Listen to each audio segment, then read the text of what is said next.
Assalamualaikum warahmatullahi wabarakatuh. Hamdan wa syukran lillah, salatan wa salaman alaika ya Rasulullah, amma ba'du. Yang kami hormati dosen pengampu mata kuliah isu-isu kontemporer, Ibu Maisaroh. Yang kami hormati teman-teman Prodi Pendidikan Bahasa Arab kelas A, dan tidak lupa pula teman-teman di lain prodi yang kami hormati. Pada kesempatan kali ini kami dari kelompok 2 yang berjumlah 4 orang dengan saya akan menjelaskan mengenai isu-isu kontemporer dalam pembelajaran bahasa Arab. Namun kami akan mengangkat sebuah tema sehingga dapat mengcover apa yang akan saya jelaskan di pertemuan kali ini. Di sini kami mengangkat sebuah judul, yaitu kelebihan dan kekurangan social distancing dalam dunia pembelajaran. Jadi isu-isu pada hari ini, maraknya corona, maraknya COVID-19, sehingga munculnya social distancing, jaga jarak, dan hampir di semua dunia, penjuru dunia menerapkan social distancing dan pembelajaran secara daring. Nah, oleh karena itu ketika ada pembelajaran secara daring, apakah terdapat manfaat yang ada di dalamnya ataupun sebaliknya terdapat mudarat.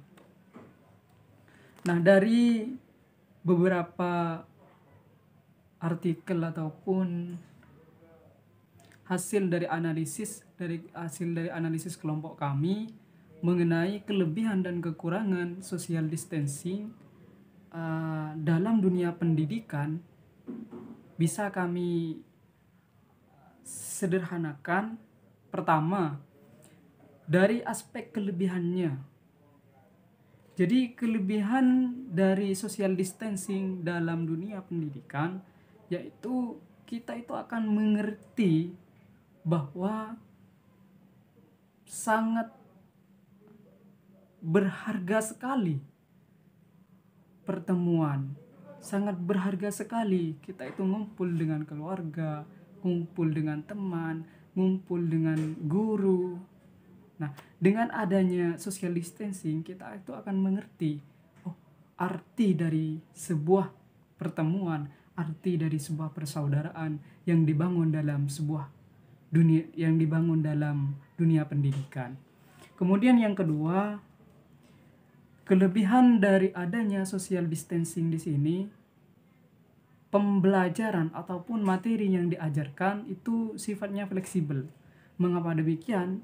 Karena ketika diterapkan yang namanya pembelajaran secara daring, adanya social distancing, sehingga munculnya pembelajaran secara daring, maka Kemendikbud ataupun para cendekiawan yang memegang otoritas pendidikan mengadakan yang namanya pembelajaran efektif yang kemudian bisa diterapkan dalam media daring, media online, media dan sebagainya. Nah, oleh karena itu ketika adanya social distancing di sini, pembelajaran itu makin fleksibel. Jadi guru dituntut bagaimana dia itu bisa mencari materi yang layak ketika dipakai dalam kondisi daring, social distancing ya. Belajar di rumah ataupun secara media online seperti itu. Kemudian yang terakhir itu lebih hemat ya. Menurut analisis dari kelompok kami,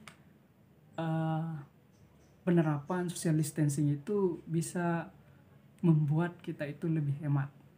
Hematnya bagaimana? Arti hemat di sini kita itu tidak menerima uang saku dari orang tua. Bedanya dengan pembelajaran secara online, offline. Kita itu minta uang saku, uang jajan, uang bensin, dan lain sebagainya. Bedanya dengan penerapan dari social distancing di sini, kita itu lebih menghemat diri. Gak ada uang bensin, gak ada uang saku, seperti itu. Nah, kemudian mengenai kekurangan ya, dikutip dari Dr. Muhlis selaku dosen yang mengajar di IAIN Madura, beliau mengatakan bahwa kekurangan dari social distancing di sini terhadap siswa itu kurangnya suri tauladan dari seorang guru. Nah, itu yang menjadikan yang menciderai dari dunia pendidikan. Mengapa? Kalau kita lebih luas kembali, kita lebih mengkaji lebih tinggi lagi bahwa tujuan dari guru mendidik peserta siswanya tiada lain memberikan contoh-contoh yang baik, dilandaskan dengan ilmu-ilmu yang lain, dengan dalil-dalil yang lain, bahwa tujuan ilmu itu diajarkan ke peserta didik hanyalah untuk memperindah etika budi pekerti. Nah, ketika tidak adanya guru dalam mengajarkan dalam proses pembelajaran di sini disebabkan social distancing, maka suri tauladan itu akan kurang efektif. Fakta yang ada di lapangan sekarang ini, tidak ada yang namanya suri tauladan. Yang ada cuma materi yang disuguhkan oleh seorang guru. Gak ada yang namanya suri tauladan. Nah, itu yang mencederai dari dunia pendidikan. Kemudian yang terakhir, kebergantungan terhadap gadget. Mengapa demikian? Fakta yang telah ada di tahun sekarang, kita itu